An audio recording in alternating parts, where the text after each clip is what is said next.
शुद्ध कामाकडे लक्ष दे की रे. आई सांगाल ती परवा सारखं मालवणला जा, कोकणात जा, गोव्याला चाललंय सारखं.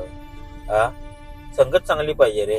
आयुष्यात संगत चांगली असली तर कामाचं नियोजन लागते. दुकान घातले, दुकानाला वेळ दे. आयुष्यात एक गोष्ट लक्षात ठेव, धंद्याला वेळ द्यायला शिक. धंद्याला जेव्हा तुम्ही वेळ देता ना तेव्हा धंदा तुम्हाला पक्कळ पैसा देतो, पक्कळ लक्ष्मी देतो. व्यवस्थित एका ठिकाणावरती बसलं पाहिजे. एका खुर्चीवर बसायची सवय आपल्याला लागली पाहिजे. हे तुम्ही वार वार वार वार वार वार जे फिरायला आहे ना, ह्याच्यामुळे तुमच्या आयुष्याची लंका पेटायला लागल्या. लक्षात संध्याकाळी बसूया म्हणाल तो.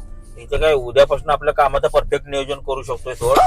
हा, उद्यापासून काम म्हणजे काम महत्वाचं. आता दिवस ठीक आहे, आपण फिरायला आलोय, हरकत नाही, फिरू, आपण एन्जॉय करू, काय अडचण नाही. पण उद्यापासून मला कामात हलगर्जीपणा चालणार नाही. मला परत तुझ्या आईचा फोन येता कामा नाही की बाबा उद्या माझं पोरग बसलंच नाही, माझं पोरग इकडे गेलं, माझं पोरग तिकडे गेलं. तुझी आई माझ्याकडे बघून तुला पाठवते, लक्षात ठेव. माझ्या स्नॅकला सुरमई आहे.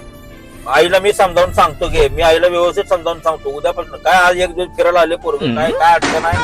हा, काय अडचण नाही. एक दिवस पोरग फिरायला आलं तर उद्यापासून आहेच की, आयुष्यात लागले का? उद्यापासून कामात काहीच कॉम्प्रोमाइज करू नको. मी नाही ना सांग.